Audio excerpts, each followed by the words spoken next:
नमस्कार, आप देख रहे हैं इंडिया न्यूज। आपके साथ मैं अभिषेक पांडे। बुलेटिन की शुरुआत करेंगे और खबरों पर नजर डालेंगे सुपरफास्ट अंदाज में। ममता बनर्जी ने तीसरी बार बंगाल के मुख्यमंत्री पद की शपथ ले ली है। राज्यपाल जगदीप धनखड़ ने उन्हें शपथ दिलवाई। औपचारिक तौर पर ममता एक बार फिर बंगाल की मुख्यमंत्री बन गई। शपथ लेने के बाद ममता बनर्जी ने सबसे पहले लोगों का धन्यवाद किया। ममता बनर्जी ने कहा कि सभी से शांति बनाए रखने की अपील करती हूं। अगर किसी के भी दल में व्यक्ति ने हिंसा की तो उसके खिलाफ सख्त कार्रवाई की जाएगी।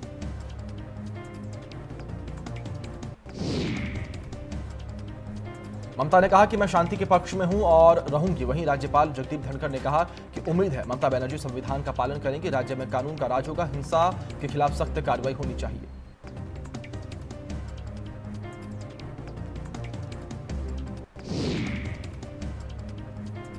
कोरोना के बढ़ते कहर के बीच उत्तर प्रदेश में एक बार फिर से लॉकडाउन बढ़ा दिया गया है। अब यूपी में 10 मई को सुबह 7 बजे तक लॉकडाउन रहेगा। इससे पहले उत्तर प्रदेश में लगाया गया आंशिक कोरोना कर्फ्यू 6 मई को सुबह 7 बजे बढ़ा दिया गया।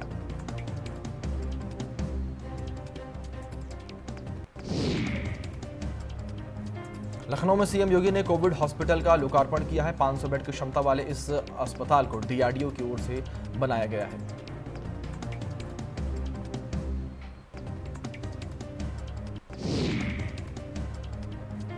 लखनऊ में कोरोना कर्फ्यू के दौरान ई पास में छूट दे दी गई है। नए आदेशों के मुताबिक अब मेडिकल इमरजेंसी वालों को ई पास नहीं दिखाना होगा। इसके अलावा दूरसंचार, डाक सेवा कर्मी, प्रिंट और इलेक्ट्रॉनिक मीडिया को भी ई पास के दायरे से बाहर रखा गया है।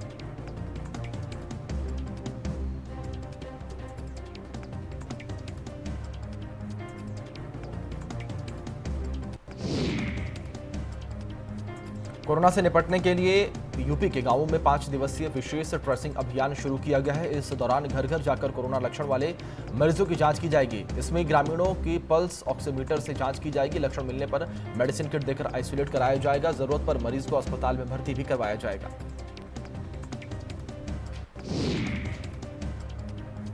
स्वास्थ्य विभाग के फ्रंटलाइन वर्कर्स को सीएम योगी ने बड़ा तोहफा दिया है। सीएम योगी ने मानदेय में 25% की बढ़ोतरी की है। सीएम के इस फैसले को स्वास्थ्य कर्मियों का मनोबल बढ़ाने के रूप में देखा जा रहा है।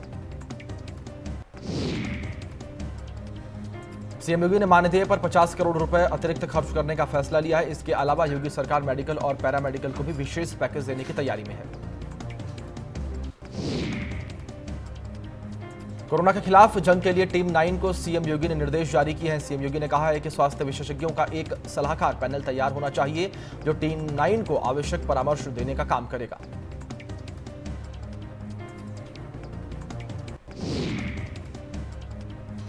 बांदा के खदान में काम करने वाले कर्मचारी की पत्थर से कूचकर हत्या कर दी गई। पुलिस ने मौके पर पहुंचकर शव को कब्जे में लेते हुए पोस्टमार्टम के लिए भेज दिया है। फिलहाल आरोपी अभी तक पुलिस की गिरफ्त से दूर है। पुलिस बराबर उसकी तलाश कर रही है।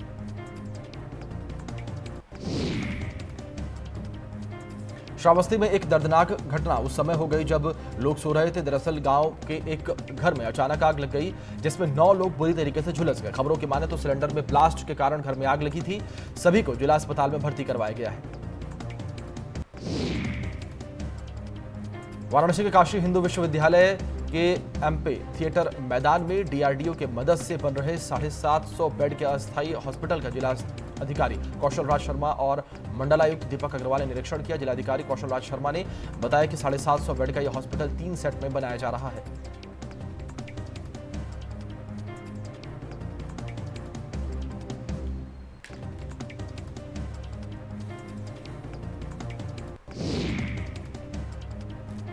बनारस में रहने वाले पद्म विभूषण छन्नूलाल मिश्रा ने एक वीडियो वायरल कर अपनी बेटी और पत्नी के लिए इंसाफ मांगा है। छन्नूलाल का आरोप है कि पैसे लेने के बाद भी उनकी पत्नी और बेटी का इलाज नहीं किया गया, जिसको लेकर अब छन्नूलाल का परिवार इलाज के दौरान का सीसीटीवी फुटेज मांग रहा है।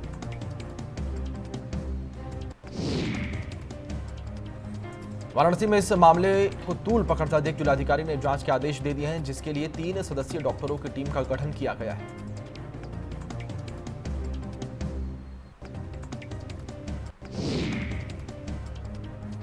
कानपुर पुलिस कमिश्नर ने ऑक्सीजन की किल्लत को देखते हुए कानपुर वासियों के लिए सराहनीय कदम उठाया है। पुलिस कमिश्नर असीम अरुण ने कानपुर में ऑक्सीजन बैंक की शुरुआत की है। उन्होंने काम नहीं होने पर खाली सिलेंडर देकर मदद करने की भी अपील की।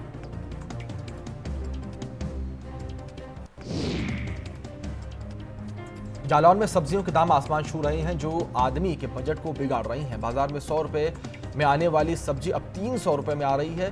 भिंडी 40, टमाटर 40, तुरई 50 रुपए किलो के पार हो रही है।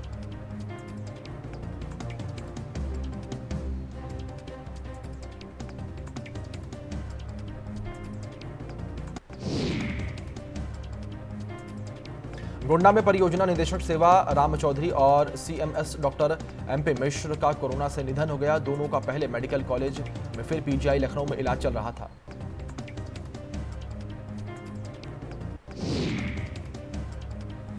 गाजियाबाद में ट्रॉनिका सिटी पुलिस ने एक फैक्ट्री पर छापा मारकर भारी मात्रा में सर्जिकल दस्ताने बरामद किए हैं। ये सभी दस्ताने अस्पतालों में इस्तेमाल हो चुके थे, जिन्हें नए डिब्बे में पैक करके बाजार में बेचने की तैयारी चल रही थी। मामले में 3 आरोपियों को गिरफ्तार किया गया है। गिरफ्तारी के बाद पुलिस आरोपियों से पूछताछ कर रही है। बताया जा रहा है कि ये दस्ताने हैं जो प्राइवेट अस्पतालों में इस्तेमाल होते थे। पुलिस अब ये पता लगाने में जुटी है कि इतनी भारी मात्रा में इस्तेमाल हो चुके दस्ताने ये आरोपी कहां से लेकर आए थे। ये भी पता लगाया जा रहा है कि अभी तक इस माल की सप्लाई कहां की गई है।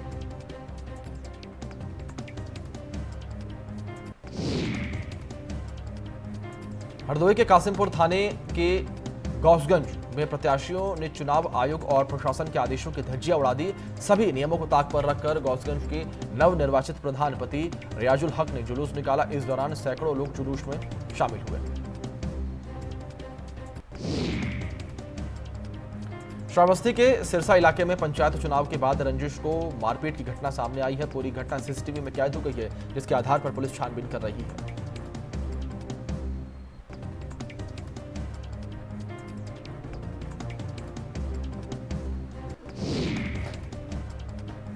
मुरादाबाद में डबल मर्डर से सनसनी फैल गई है। चोरी के इरादे से घर में घुसे युवक को जब ग्रामीणों ने दौड़ाया तो चोरी की ओर से की गई फायरिंग में एक ग्रामीण की मौत हो गई, जिसके बाद ग्रामीणों ने चोर को पीट कर मार डाला।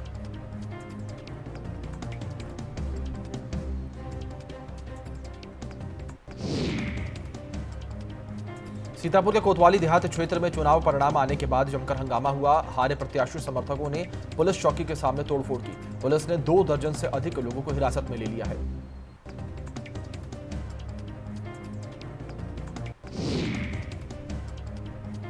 बुलंदशहर में सुप्रीम कोर्ट के आदेशों की जमकर धज्जियां उड़ाई जा रही हैं। चुनाव जीतने के बाद प्रधान जहीर अहमद ने जमकर फायरिंग की, जिसका वीडियो भी सोशल मीडिया पर खूब वायरल हो रहा है।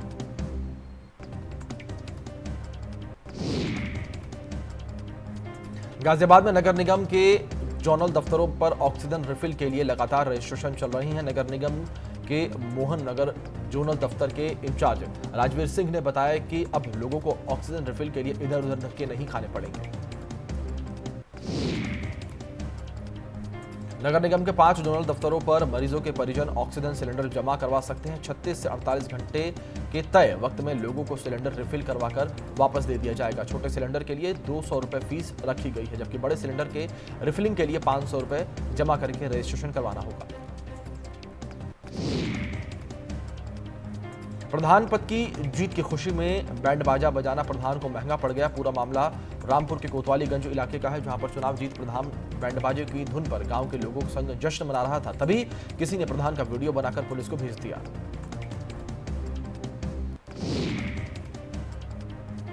पुलिस ने गांव जाकर तत्काल प्रधान को गिरफ्तार कर कोर्ट में पेश किया, जहां पर अदालत ने प्रधान को जेल भेज दिया है। वहीं गांव वालों के खिलाफ पुलिस ने फिलहाल कोई एक्शन नहीं लिया है।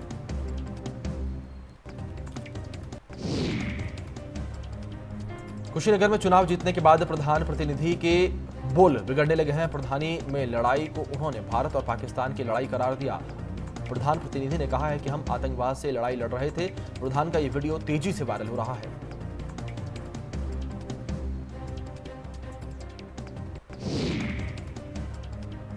आगरा में चुनाव जीतने से पहले ही एक प्रत्याशी अपनी जिंदगी की जंग हार गई। प्रधान प्रत्याशी सीमा देवी की इलाज के दौरान मौत हो गई, जबकि वोटों की गिनती के बाद उन्हें 193 वोट ही मिले हैं।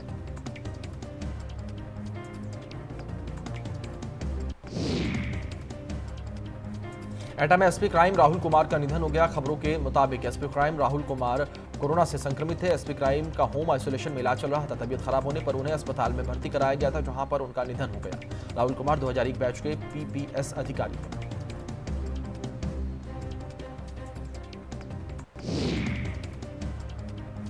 ग्रेटर नोएडा में एक रिटायर्ड फौजी पर कुछ दबंगों ने हमला कर दिया। उनके करीब आधा दर्जन दबंगों ने लाठी डंडों से हमला किया। पूरा मामला सीसीटीवी कैमरे में कैद हो गया। फिलहाल पुलिस मामले की जांच पड़ताल में जुटी हुई है। पूरा मामला बीटा 2 थाना क्षेत्र का है।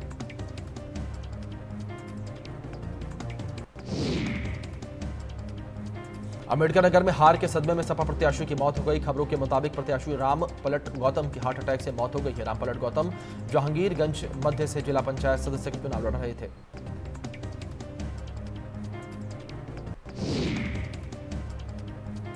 गाजियाबाद में अब ऑक्सीजन के लिए चक्कर नहीं लगाने पड़ेंगे। गाजियाबाद नगर निगम ने 5 जोन निर्धारित किए हैं। यहां दस्तावेज दिखाने पर ऑक्सीजन सिलेंडर मिल जाएगा।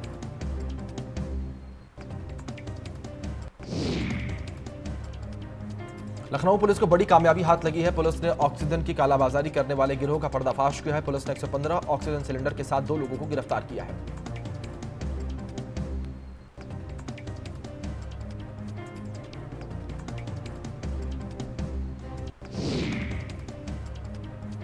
जालौन में एक टायर की दुकान में भीषण आग लग गई। आग के कारण लाखों के नुकसान का अनुमान लगाया जा रहा है। स्थानीय लोगों ने बड़ी मशक्कत से आग पर काबू पाया। पूरा मामला कदौरा थाना इलाके का बताया जा रहा है।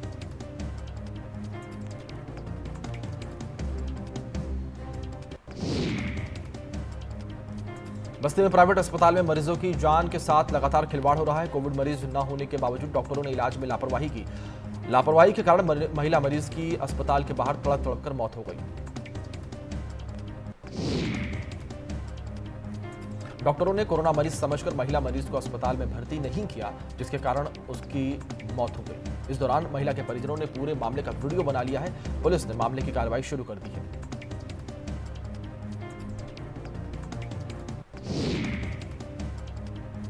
बुलंदशहर में सुप्रीम कोर्ट के आदेशों की जमकर धज्जियां उड़ाई जा रही हैं। बार बालाओं के साथ पंचायत चुनाव के जीत का जश्न मनाया जा रहा है। बार बालाएं ट्रैक्टर ट्रॉली पर डांस करती देखी जा सकती हैं।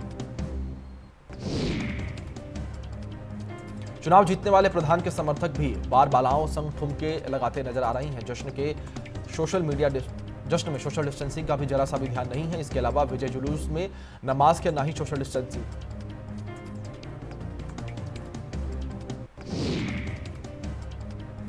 महाराजगंज में धानी ब्लॉक क्षेत्र में वार्ड नंबर 24 में जिला पंचायत सदस्य की निर्दलीय महिला प्रत्याशी पार्वती देवी ने आम जनता के बीच अपना भरपूर समर्थन हासिल करते हुए न सिर्फ जीत दर्ज की है, बल्कि पूरे जनपद में सबसे ज्यादा मत पाने का रिकॉर्ड भी अपने नाम किया है। महाराजगंज में जिला रिकॉर्ड दर्ज करने वाली नवनिर्वाचित पंचायत सदस्य के पति पिछले 35 सालों से अखबार बांटते हैं, जबकि उनका बेटा समाज सेवा करता है। लेकिन पार्वती देवी को लोगों का समर्थन सराहनीय है।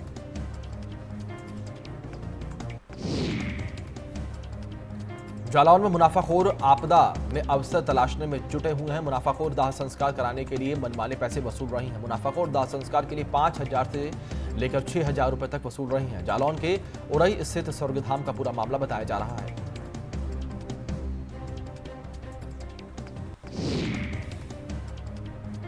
भदोही में कोरोना का ग्राफ बढ़ने के बावजूद लोग लापरवाही नहीं छोड़ रहे हैं। कोरोना के कर्फ्यू के दौरान गोपीगंज बाजार में भारी भीड़ देखी जा रही है। भदोही में कोरोना कर्फ्यू का असर भी देखने को मिल रहा है।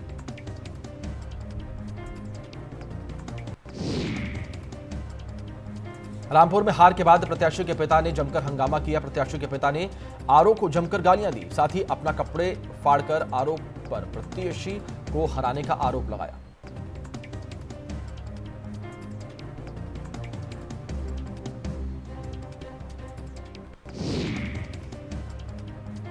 ग्रेटर नोएडा में हारे प्रत्याशियों के समर्थकों की गुंडई सामने आई है। गुंडों ने लोगों के घर में घुसकर वोट न देने पर धमकाया। आधा दर्जन से ज्यादा समर्थकों ने धमकी देते हुए लोगों को धमकी दी। आपको बता दें कि जारचा थाना इलाके का पूरा मामला बताया जा रहा है। कवि कुमार विश्वास ने प्लाज्मा के लिए जो मुहिम शुरू की है, वो मुहिम एक कदम और आगे बढ़ गई है। कुमार विश्वास ने एक हेल्पलाइन नंबर जारी किया है। कुमार विश्वास ने दोबारा अपील की है कि प्लाज्मा डोनर्स आगे आएं और लोगों की जान बचाएं। कुमार विश्वास का कहना है कि प्लाज्मा डोनर्स इस हेल्पलाइन नंबर पर अपने डिटेल्स भेज सकते हैं। उस डिटेल को प्लाज्मा के लिए अस्पतालों के धक्के खा रहे मरीजों के परिजनों को साझा किया जाएगा, जिससे लोगों की जान बच सकती है। इसके अलावा हेल्पलाइन पर वे लोग भी मैसेज कर सकते हैं जिन्हें कोरोना मरीज की जिंदगी बचाने के लिए मदद की जरूरत है।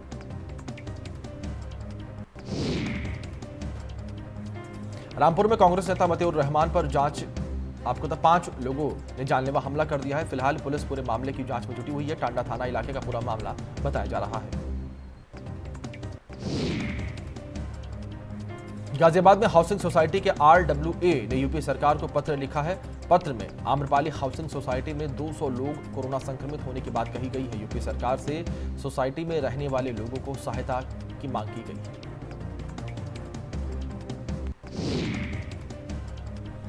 प्रयागराज में एक तेज रफ्तार ट्रक ने युवक को रौंद दिया। हादसे में युवक की मौके पर ही मौत हो गई, जबकि उसकी पत्नी और बेटी को गंभीर चोटें आई हैं। दोनों का इलाज अस्पताल में जारी है।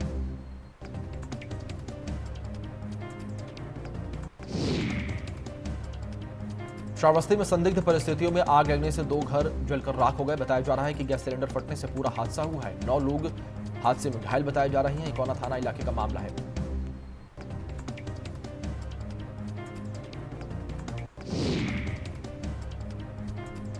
मुजफ्फरनगर में एक एम्बुलेंस चालक ने अपने साथियों के साथ मिलकर कोरोना मरीज का अंतिम संस्कार कर इंसानियत की मिसाल पेश की है। अंतिम संस्कार करने वालों में एक मुस्लिम युवक भी शामिल है। दरअसल थाना खतौली कोतवाली इलाके में 3 मई को एक महिला की मौत हो गई थी, लेकिन परिवार में सिर्फ 17 साल का बेटा था, जिस वजह से उसका अंतिम संस्कार तक नहीं हो पा रहा था। मुजफ्फरनगर कोरोना संक्रमित महिला का अंतिम संस्कार यहां पर किया गया।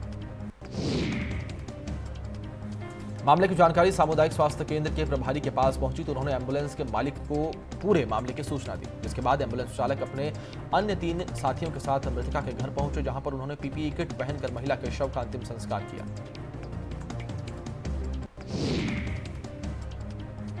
बांदा में स्वास्थ्य विभाग की ओर से मेडिकल वेस्टेज एकत्र करने वाले वाहनों को हरी झंडी दिखाकर रवाना किया गया। आपको बता दें कि जिस तरह से वर्तमान में कोरोना महामारी ने अपने पैर पसार रखे हैं, उसको देखते हुए साफ सफाई को लेकर खासे इंतजाम किए जा रहे हैं।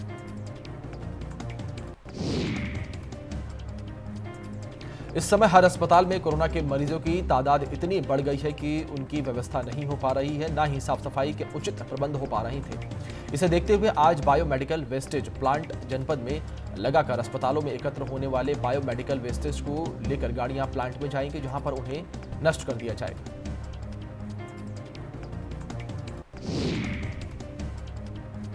पंचायत के त्रिस्तरीय चुनाव को लेकर सुप्रीम कोर्ट ने निर्देश दिए थे कि कोई भी विजय जुलूस या शक्ति प्रदर्शन नहीं होगा, लेकिन इसका कोई असर जमीनी स्तर पर देखने को नहीं मिला। अलीगढ़ के कोतवाली इगलास के सुभाष ग्राम प्रधान पद को चुनाव जीतने के बाद गांव में हार्श फायरिंग करते हुए देखा गया और उन्होंने रैली भी निकाली। तो वहीं फायरिंग का वीडियो सोशल मीडिया पर जमकर वायरल होने लगा है। वहीं पूरे मामले में पुलिस का कहना है कि मामले की जांच की जा रही है, जो भी दोषी होगा सख्त कार्रवाई की जाएगी। महोबा में शराब माफिया लॉकडाउन की धज्जियां उड़ा रही हैं। बंदी के बावजूद धड़ल्ले से अवैध शराब बेची जा रही है। पूरा मामला कुलपहाड़ और ननौरा थाना क्षेत्र का बताया जा रहा है। नोएडा में झुग्गियों में भीषण आग लगने से सैकड़ों झुग्गियां जलकर राख हो गईं। फायर ब्रिगेड ने मौके पर पहुंचकर आग पर काबू पाया। थाना 49 इलाके का पूरा मामला बताया जा रहा है। कोरोना महामारी से मौतों के बीच बाराबंकी में इंसानियत को शर्मसार कर देने वाला मामला सामने आया है। कोविड मरीजों की मौत के बाद अस्पताल में उनका मोबाइल चोरी कर लिया जाता है। मोबाइल चोरी कोई और नहीं बल्कि हॉस्पिटल के कर्मचारी ही करते हैं। इलाज के दौरान कोरोना मरीज अपने मोबाइल की बैटरी चार्ज करने के लिए अस्पताल के कर्मचारियों को देते थे। अस्पताल के कर्मचारी कोरोना मरीजों का मोबाइल चार्ज करके उन्हें वापस देते थे, लेकिन इसी बीच अगर किसी कोरोना मरीज की मौत हो जाती थी तो यह कर्मचारी उनका मोबाइल चोरी कर लेते थे।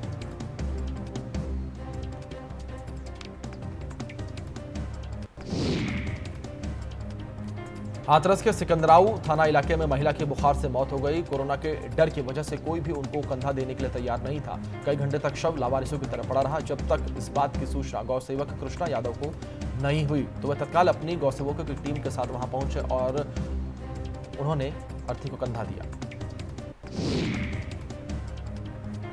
कोरोना से जंग लड़ने के लिए उत्तराखंड सरकार पर धार्मिक संस्थाओं और साधु संतों से सहयोग लेकर कोविड केयर सेंटर बनाने की नीति पर काम कर रही है। हरिद्वार में पतंजलि योगपीठ के साथ 150 बेड के कोविड हॉस्पिटल के उद्घाटन के बाद हरिद्वार दौरे पर पहुंचे मुख्यमंत्री तीरथ सिंह रावत ने जयराम आश्रम के प्रमुख ब्रह्मस्वरूप ब्रह्मचारी से मुलाकात कर सहयोग मांगा।